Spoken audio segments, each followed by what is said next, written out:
Good morning, good afternoon, and good evening.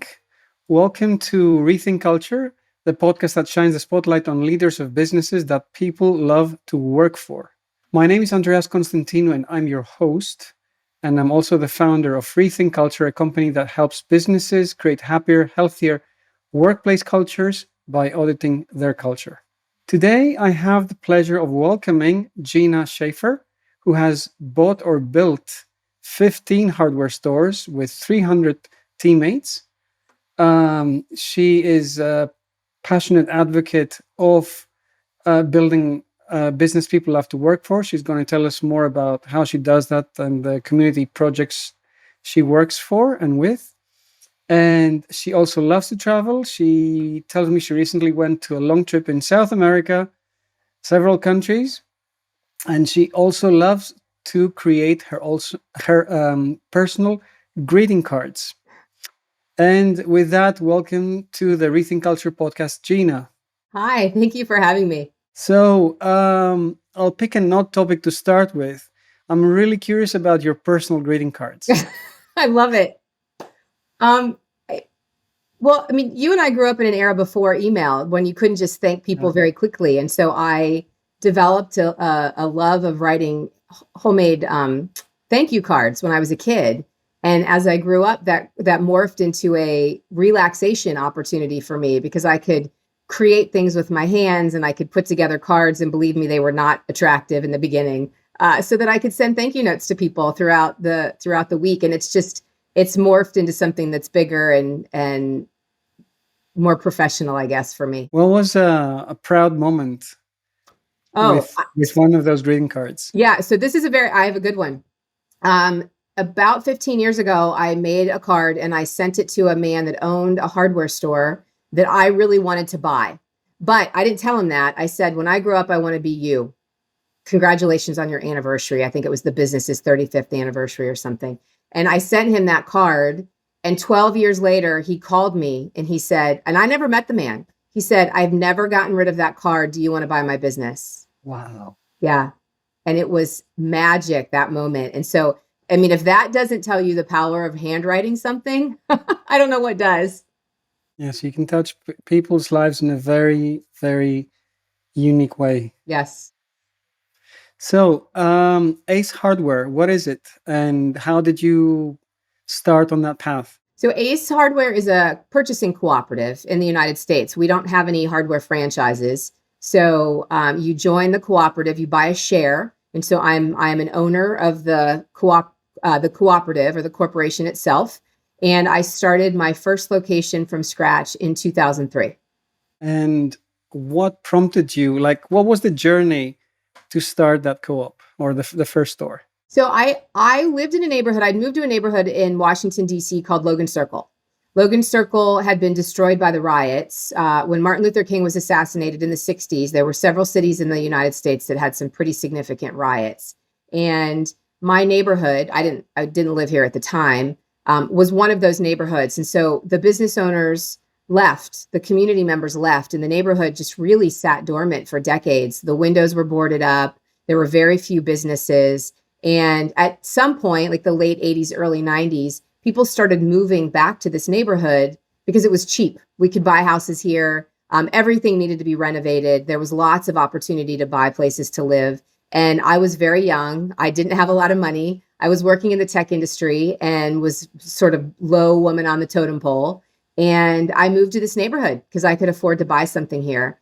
And I got very involved in the community association. And the community association was made up of new people, most of them new, who had moved to this neighborhood, who wanted people to buy the houses and renovate them, who wanted to encourage businesses to open. And then I got laid off from my tech job. And so I like to joke I was a tech reject. It was the third time I had gotten laid off. And so I came home from work and I said, I'm going to open a hardware store. That's what this neighborhood wants. I didn't really know what I was doing, but I figured it out. And the community was very supportive. So what made the store special given the neighborhood and the fact that it was kind of an unusual place to start a business? Well, I think in the beginning it was because there weren't any other businesses. There was a period of just really explosive growth in 2003 when we opened up. There were about 10 businesses that opened in our retail strip at the same time, retail stores and restaurants. And so there was a group of us that had banded together that were really just supportive of each other. We supported each other's businesses. We talked about our businesses and each other's businesses to the community. We were involved in that community association. And for me, selling nuts and bolts and tools, paint was a big one. Everybody was taking the boards off their windows. There were seriously entire blocks that were still boarded up. And so if you were a homeowner moving into this neighborhood and you were taking the boards off your windows and you wanted to paint and renovate and all of those things, it was very convenient to have a local hardware store. And we filled that niche. And what is a community project to you? Because you speak a lot about community. Like, and you spoke about the kind of the environment, but what about the people side? So how do you work with local people? We had a really, I call it a happy accident. So there were very few businesses in the community, but down the street, there was a healthcare clinic. And that healthcare clinic had a recovery program for folks who were dealing with substance use addiction, alcoholism, drugs. And my first teammate, one of my very first teammates, came from that program. And I hired him, not knowing anything about addiction or whether that meant he was going to be a good employee or a bad employee or anything. And I gave him a job, and he told a friend at the clinic to come work there, who told a friend, who told a friend. And the next thing I knew, we had all of these people working in our business that were in some stage of recovery in their lives. And that's where our really strong culture of community began, in the hardware store. I mean, we already had people coming in from the neighborhood every day to support us, to buy things and ask us questions. But then we also had, from the inside out, people who were becoming a part of the community, re-engaging with maybe friends they had left behind, family members that they had had problems with. It was just a really special place. Did you have to support them any differently? The fact that they were off drugs and needed to keep honest to not going back to drugs, did you have to support them any differently to your other employees? I don't think we supported them differently, but the one thing that we made sure we did was to create a culture of openness. So if you come to work, let's just say you have a newborn and you come to work here and you're going to talk about your child all day long, and we're going to love that, right? We want to see pictures and we want to ask you how that makes you feel, and if you're stressed about it or if you're happy about it.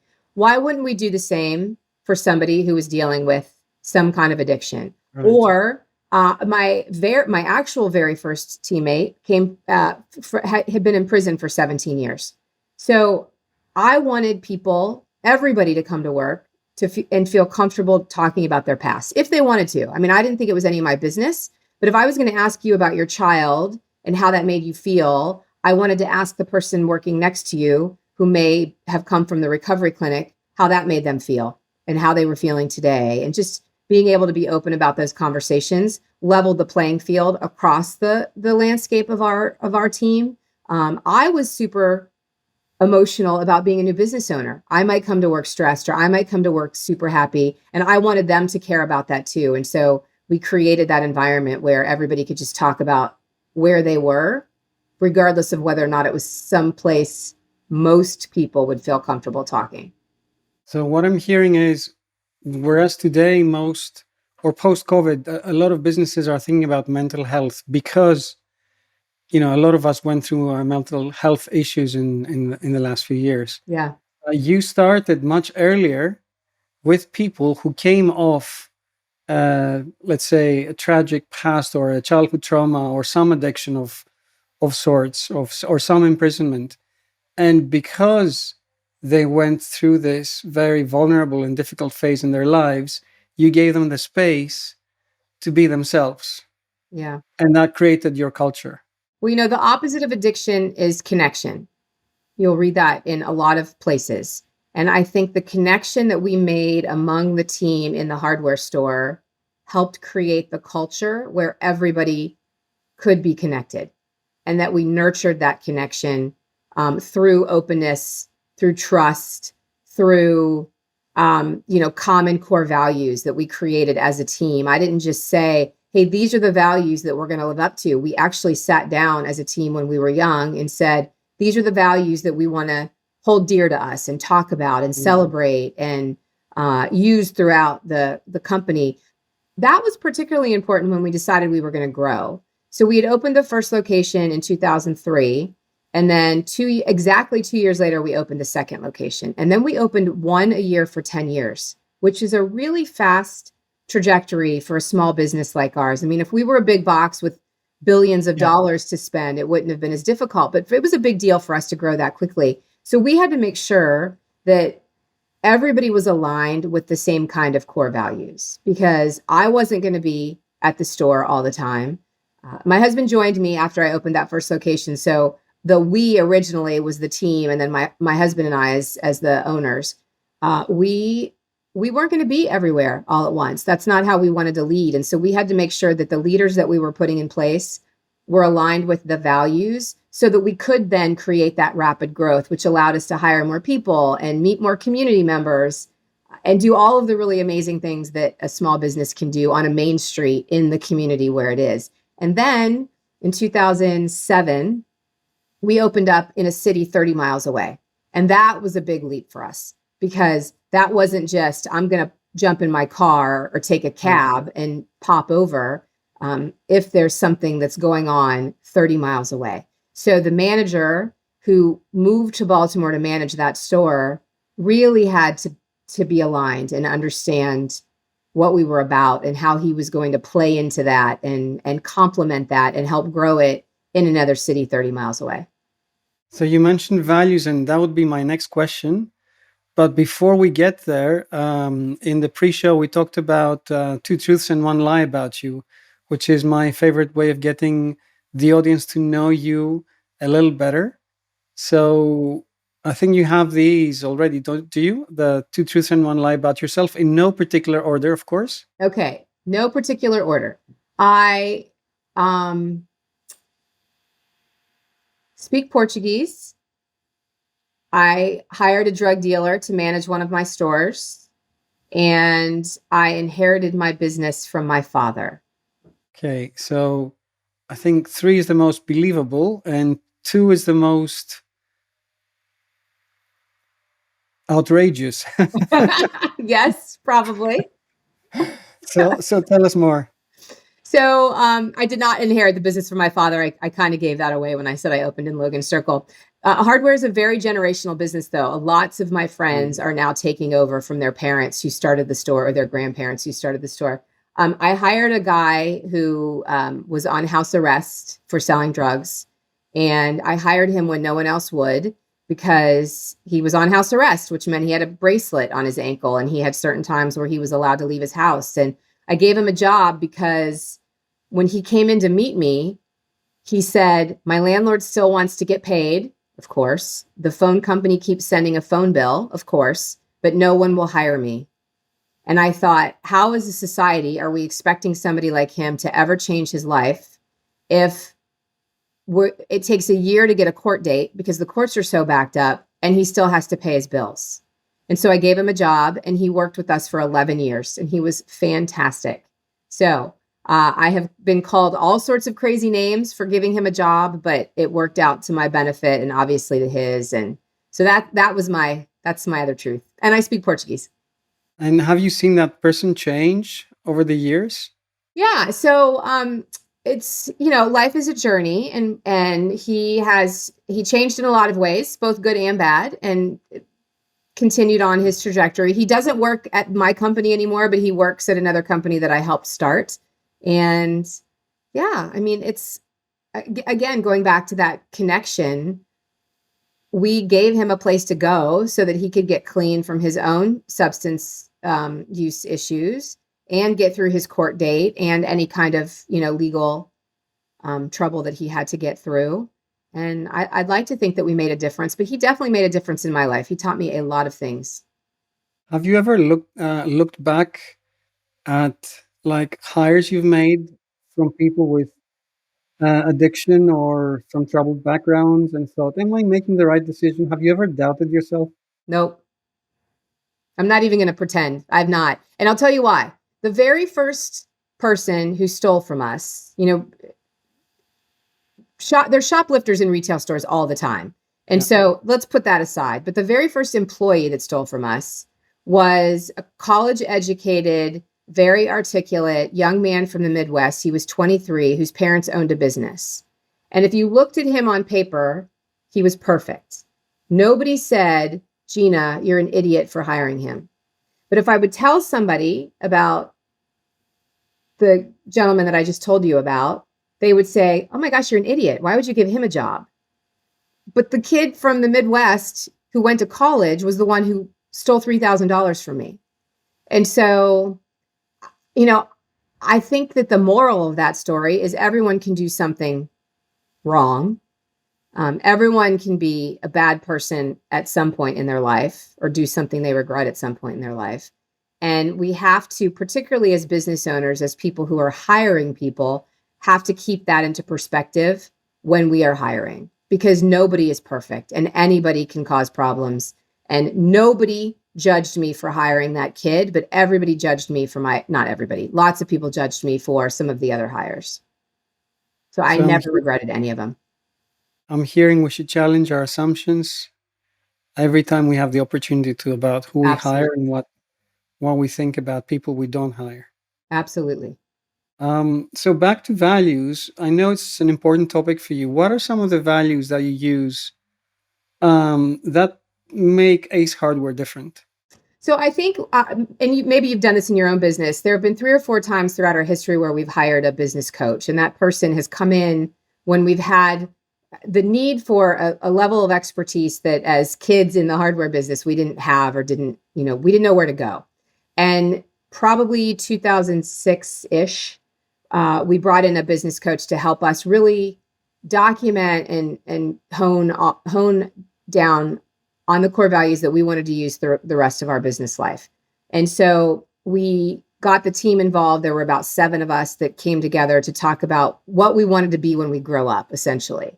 And we decided on things like be a good neighbor, because we think hardware stores are a very neighborly business. Always grow and share. Every day we should be learning something in the hardware store because we sell so many things.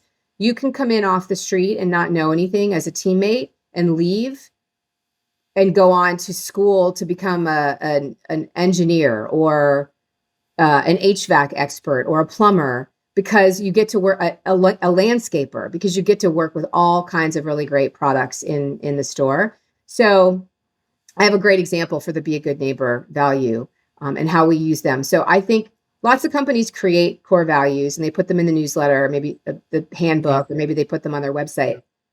But I think they need to be used all the time. You need to ask questions about them when you're hiring people. If I have to counsel you for doing a bad job, I need to talk about one of ours is communicate respectfully. Right. If you're not speaking respectfully to our clients and I have to have a counseling conversation with you, I can bring up the core value. It's not just me making up things. And, unfortunately, people have to be terminated sometimes. If you're terminated and you violated a core value, you get to bring it up again. So it's always being used. So I was interviewing in 2000, shortly after this, actually, a very, very young boy. He was 14. I wasn't even sure if I was legally allowed to hire a 14-year-old. And he came into my business with a mentor because he was part of this local youth program. And every time I would ask, his name was Eddie, every time I would ask Eddie a question, the mentor would answer me. So it was kind of I would say something to the kid and the adult would give me an answer. And I thought, well, I'm not hiring the adult. What am I going to do? So, and I was young and still learning. And so I said, Eddie, tell me about a time you were a good neighbor. And I said it to the adult because I was tired of, the back and forth. So I actually asked hey, Eddie, I called him Eddie. Eddie, tell me about a time you were a good neighbor. And out of the corner of my eye, I saw Eddie light up. I mean, he jumped up. We were, the hardware store at my first location didn't have an office really. So we were sitting on the stairs in the plumbing department. He jumps up off the steps. He'd never had a job. He had never had a boss, but he had a neighbor who he loved. And it was an older woman. I don't remember what her name was, but he helped carry her groceries like any good neighbor would. And Eddie started talking. And I thought, this is somebody who would do really well learning in the hardware store. And he worked with us for almost 10 years before he went to college. So Wonderful. the core values work if you use them and if you use them often in a variety of ways. And that's just one. I mean, it's just kind of a silly example, but it made a huge impact. If I hadn't thought to ask that question, maybe I might have never hired him, and then I would have missed out on 10 years of a really great employee. I've read a lot about values, and my favorite approach for making sure values are metabolized, are actually, made part of real life, is one I read in the book Culture by Design from David Friedman, where he takes each behavior. I think that he calls them fundamentals. So he takes each behavior or fundamental, and the CEO starts by sending out an email with a story about that behavior from something that happened recently and is a testament to how that behavior like bears really Mm, fruit in the organization. And the CEO does it for a few weeks, and then somebody else takes over, and then somebody else takes over, and over time you have the entire organization cycle through telling stories about all the different behaviors and how they manifest and how they're metabolized at work.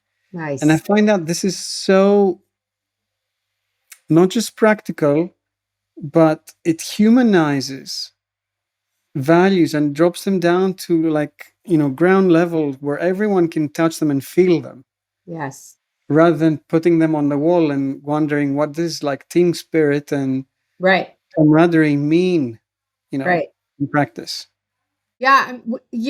A long time ago, somebody said that if I was going to create a bonus program for my team, that the bonus had to be treated like a game because we all become complacent with the rules. Mm. And so that's what we do. We change our bonus plan every 2 years, every 3 years at the most, so that we don't get comfortable. We're always trying to be better because the KPIs have changed or the rules of the Mhm. bonus have changed. And I think in that vein, the values that we want to uphold and be known for also have to feel a little like a game, and that you're constantly, and maybe it's more of a story than a game, but they need to be used in a variety of ways. And those ways need to change to keep all of us on our toes and to remind all of us constantly why they're important and, what they do for us, what they do for our customers. Yeah. Yeah. Um, we also talked earlier about how trust is so important. You also alluded to it because you're hiring people that others wouldn't simply not trust.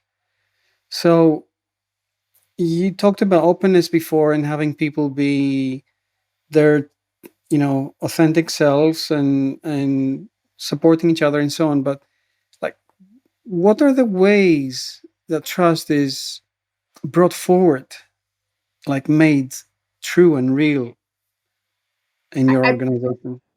I struggle with this sometimes because I think at my heart, I'm a just very, very trusting person, which I think makes Mm. this conversation for somebody like me a lot easier.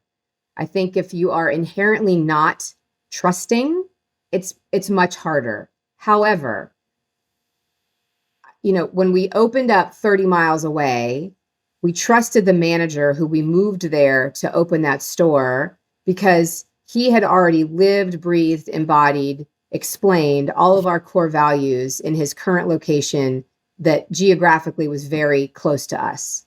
So the expectation, once those were also part of his own core values, was that when he went 30 miles away to open a new store with us, those values would then be disseminated from him. And so we trusted him because we had given him the tools and we watched him embody those tools where we could physically see him, literally see him. So we knew that he understood them and lived them already before we sent him 30 miles away to, bring life to a new Mhm. team there. I also realized early on that if I hired people I didn't trust, I had hired the wrong people. Now, for someone who is trusting, that might mean that I'm going to hire all kinds of people that nobody else would. But most of us have a sense of whether or not somebody should be trusted. And if that sense goes off in my brain, I know that there's an issue because I do inherently trust most people. But you have to know who you're hiring and why. You have to give them the tools they need to be successful, because oftentimes we'll hire somebody and we'll just throw them into the job. Well, you stop trusting someone if they fall short in their job. And if you haven't given them the tools to exceed, like the expectations and the roadmap, they are going to fall short. And then you won't trust them. And so it's, you can see how this cycle continues to evolve. And so one of my expressions that I learned early on was inspect what you expect. And that in retail is, I'll give you the easiest example. If I have products that need to go on the shelf and I ask someone to do it and I don't give them a roadmap or any explanation and they do it and I don't like it, or they don't do it right and I don't go look at it, a whole host of other things could happen. Maybe they didn't put the prices on the products, or maybe they put the wrong prices on the products. Well, that's my problem as the leader for not giving them the tools and then inspecting what I expected them to do in a timely manner. Now, it's great to talk about this. It all sounds really easy when you and I are just having the conversation. In theory, it's hard. And it's, we tripped along the way. We still screw up 21 years later. But you have to think about how you're putting someone into the role and supporting them so that you can trust them to do the right job, and that they feel comfortable doing it. This reminds me of this saying from an earlier guest, Arnie Malham, who basically he outsources culture habits to anyone in his organization. So say you want to start a book club or a Sunday lunch with colleagues or whatever it is. He says he gives anyone who wants to start a new project a checklist, a KPI, and permission to fail. Yeah, that's He's very awesome. trusting from the outset, but he agrees on what are the steps that you need to build this and how do we know if it's successful? Because you have the ability to fail, but let's agree on what success means and how long are we going to try until we succeed. Yes. And everyone's on the same page. It makes so much sense, doesn't it? It seems so logical. There's no such thing as common sense, and we all assume that everybody comes from the same place where our intellect, our experiences, and our common sense is common, and that's not true. So it's not fair when we impose. I mean, we think it sort of happens through the ether, right? Like, I'm going to give you a task and you're brand new at this role, and I'm just going to expect that you automatically know how to do it, or how I would like you to do it, or how the business has always done it, without any kind of explanation or guidance. And it's unfortunate that that's the way business operates so often. But it is. That checklist is fantastic. And even for something that would seem as simple as doing something fun, like, oh, I'm going to take my team to lunch. Right. Even taking a team to lunch could have expectations. You're starting a book club. How do we know it works? Yeah, exactly. Simple question. Yeah. I use a lot the principle of accountability, and I've learned this from Entrepreneur Organization, EO, where we are working, I work a lot in with other teams of volunteers, where we're all entrepreneurs, we're all peers. So we're all in a team working on a project. I cannot use leadership by authority. I'm not there to employ them. We're all peers. We're all volunteers. But what I can use is accountability. So I can be fully transparent and fully on the same page with everyone and at the same level, and saying, what do we agree to do? Who's accountable for doing what? And how often are we going to check in to make sure that everyone is held accountable by their peers? And this kind of contract, if you like, a contract may be a formal word, but it's a clear way of committing everyone to a shared goal and a shared way of meeting expectations. Yep. And are you surprised even among that group? I mean, do you find that the expectations are met 99% of the time, or is there still, there's human nature to not do things or not follow through? So, of course, it's human nature, but the important benefit of this tool, actually, there's many benefits. One of the benefits is that you don't have to get into a difficult conversation, because once you're in a group where everyone is signed up to the same outcomes, same expectations, you're going to put in X amounts of hours, or you're going to get this much done, then the accountability is to the group. It's not to the manager. Yeah. And so if someone is not showing up to the meetings, very simple example, then you can go and say, well, this is what we agreed. You're not showing up to the meetings for 3 consecutive times, let's say. This actually happened to me. And the fourth time they didn't show up, I said, I cannot turn a blind eye to this, because the accountability is not to me, it's to the group. Yep. We all decide, including yourself, that we'll be showing up. And as a result, you made yourself ostracized, to use a technical word, but you excluded yourself from this group. Yeah. And I mean, the biggest benefit is you don't have to have tough conversations, because the ownership of responsibilities with the group and not with the manager. And it's clear, up front what those expectations Totally. are. So if you fail or fall short, Totally. you know what you've fallen short of. Yeah. Another topic I wanted to touch on, Gina, is fairness, Mm-hmm. which I know it's something close to your heart. So tell us more. What is fairness to you? In hiring, so it's interesting. So my initial foray into the hardware world, I was one of very few women. And I was also one of the only very visible women, meaning I was vocal and participating and sort of challenging the status quo. So I wanted the industry to be more fair for women and easier for women to get into. And so I had that lens from the outset, because I was really an underdog. I was opening in an urban area that was an underdog. I was a woman opening in that area in an industry that's very male dominated, still is. And so I wanted people to treat me like any other on their way to being successful business owner. But because I was very different in this industry, I didn't always get that fairness, or at least felt like I got that fairness.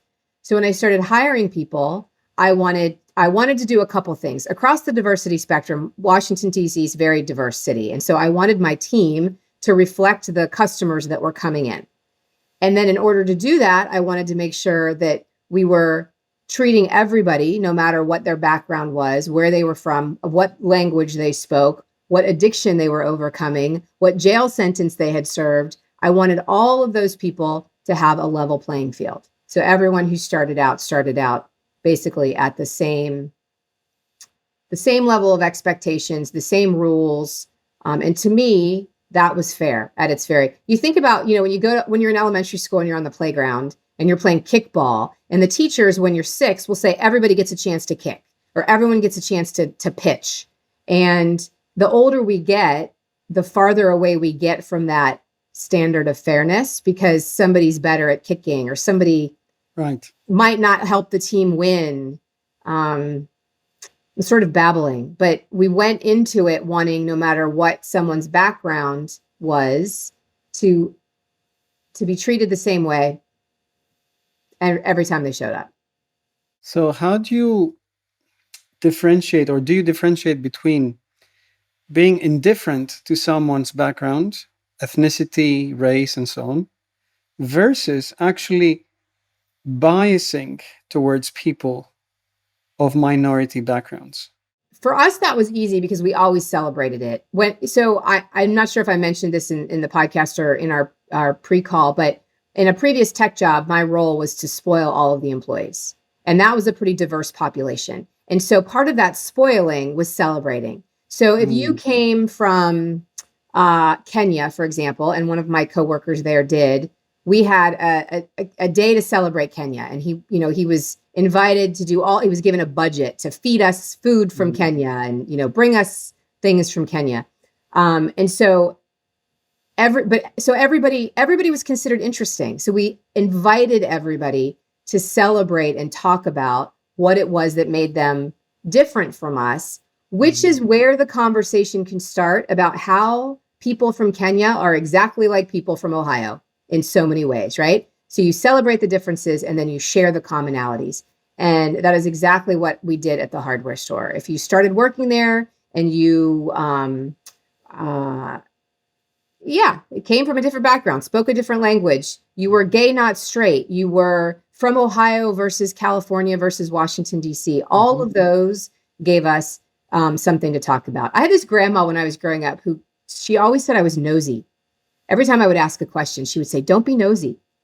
And I think when we take that attitude, like her attitude, you forget that we should be curious, because there are so many interesting things to learn about people and places around the world that if we're not asking questions or inviting people to celebrate that part of themselves, we're not allowing them to bring their whole selves to work, and we're missing out on something that might add a really cool aspect to our culture. And we forget that as children, it's much easier to be curious and very difficult to be judgmental. Absolutely. Yes. Which is the beginner's mindset. But as you grow, the opposite becomes the case. Yes. It's too easy to be judgmental because you're the expert, and it's too difficult to have the beginner's mind. I find that so frustrating. Yeah, we should all have that tattooed on our heads. Like, don't forget to be curious, and remember you don't know everything. And I like to think of my teammates as non-traditional teachers. I don't know if we've ever hired anybody that had an educational, like a teaching background or ever taught anywhere, but they all taught me something. And we can learn, like you've got always learning there on your kiosk. We can learn from every single person on the street if we're willing to be curious enough and listen to what they're saying. And I found that no matter who we hired, they had something to teach me. And there's also this project, Human Library, I think it's called, where people who have interesting, unusual, backgrounds,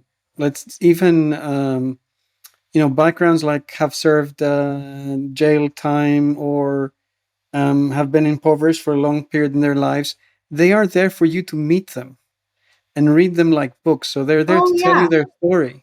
Yeah. Which is fascinating. And it's run in several countries. It's also in Athens. Yeah. Which is how I got to know it. It's a great way to connect with somebody who has a completely different background. I hired a gentleman who worked on my team for, I think he was there for about 8 years before he retired recently. And he was homeless when he started working with us, or shortly before he started working with us. He had lived on a park bench in Washington, D.C. And people could say, again, are you crazy for hiring that person? Or they could say, wow, what an interesting life he's led. Interesting takes on a different meaning in that use. What can we learn from him? Or what do we want him to share about that? Or are there still traumas that he's overcoming from that aspect of his life that we don't want to trigger in work, or we want to help him with in work? The cool thing about selling the business to my team is that when he retired, he was an owner. So he went from living on a park bench to owning my part of my business to having a retirement account as an owner that he would not have had if he had stayed on that park bench. And just to bring it full circle, he left the park bench because a nonprofit organization offered him a pair of shoes if he came to the meeting. And when I learned this and I was asking him about it, I said, what made you go to that meeting? And he said, I was curious. He didn't understand why they wanted to give him a pair of shoes. And so he went, and he said, I was scared. They were different than me. They looked different. They weren't homeless. He said, but I was curious. And I was like, wow. Yeah. Like, that's the way it works. So Gina, as we come close to wrapping the podcast, what do you think is the superpower that comes from being so open-minded, so beginner's mind about hiring people from challenging backgrounds, or just being so enamored with this diversity? It's a really tough question. How have your business gained as a result of that? My business, well, just from a retail perspective, our turnover is way below 50%, which is unheard of in the retail world. So if you want to talk about KPIs, I could talk to you all day long about how some of those metrics are good because we have this culture, are great, in fact, because we have this culture. I think for me personally, which as an extension perhaps was imposed on the business. We are more interesting. We have better stories to tell. Our customers are reflected, our team is reflected in the faces and the language and the experiences of our customers when they walk in. So no one should feel, people come into the hardware store and they're nervous because they don't know what they're doing a lot of times. And they're afraid that whoever they're talking to is going to judge them. That doesn't happen. So we've created a sense of values that have allowed everyone, not just the employees, but also the customers, to feel comfortable and engaging. And my life is just so much richer because of it. The stories I have, the people I know. Yeah. And what do you think we need to rethink about culture as leaders? If you could sum it up. Yeah, I'm gonna sum up I'm gonna bring in the recovery piece. People need a place to go.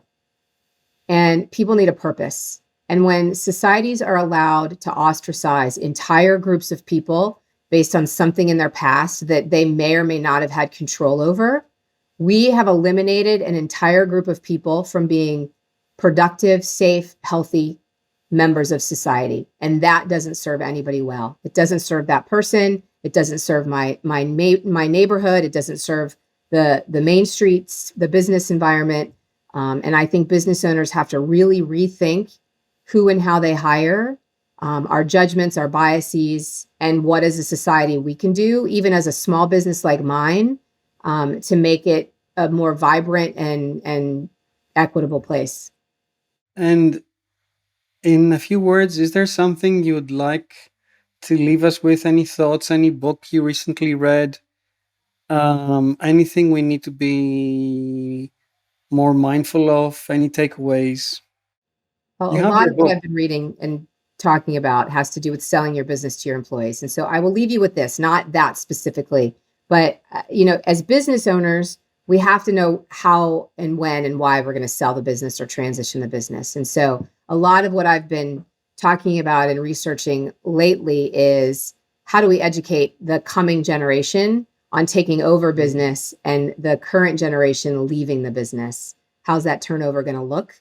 The baby boomers are getting to the retirement age. What is that going to do to our main streets? And so that's a little bit of a tangent, but that's really what I've been researching and studying most recently. Gina, I love your story and what you stand for. Thank you. Something I would summarize it as follows: it's a business built around a purpose, and one that's very unusual, one that's unfortunately for many it's frowned upon, and maybe even seen as impossible or crazy. And you've Oh been yeah. there, and you know, but you've managed to turn it around. You're a trusting person, as you say, but you have built your culture and your systems and your safeguards to turn it around and create a culture for people that come from any unusual and all the usual backgrounds at the same time. Yeah, most communities have an underemployed population. It could be stay-at-home moms, it could be veterans, it could be the formerly homeless. There are entire groups of people. It could be new kids graduating from college or people who didn't get a college degree. All communities have a population that is underemployed. And so to the people who say, well, that would never work for me, one, I would say, this is your problem, not that's my solution is not the problem. It's your reaction to it. But I also say, think about who or how our businesses can help where you are comfortable, where you wouldn't think that it's weird or stupid or impossible, and start there. The other thing that I learned over the last 2 years, I wrote a book and I ended up finding all of these other really great businesses across the country that are small, that are doing similar things. And that was very validating to me. And I hope someday that I get a chance to tell their stories, because it's not just my business that's been hiring this way or celebrating community this way. There are lots of businesses across the country that have popped up in my research and writing that are doing very similar things, which I find super validating and just wonderful. And the book is the one we see behind you for Oh those yeah, of us Recovery Hardware. Yeah, watching us in YouTube. yeah. And where can people find out more about you and your book? So I'm on LinkedIn at Gina Schaefer, and I love to connect with everybody. I'm on Instagram at Recovery Hardware, which was started when I published the book, but now it's a little more of a lifestyle Instagram account. So those two places, and then GinaSchaefer.com. The book is for sale there. I always advocate buying it from a local bookstore, not a big retailer. And you can ask your local bookstore to order it for you. Wonderful, wonderful. Gina, I'm really glad we got to meet. And thank you to everyone who listened to us. If you like the show, you can tell your friends about it, and you can leave a comment in your favorite podcast app. You can also watch and not just listen by subscribing to our YouTube channel on youtube.com/@Rethink Culture. And don't forget to tell us what you think by emailing rethink@rethinkculture.co. And lastly, keep on creating a happier, healthier workplace for those around you, and keep leading. Thank you.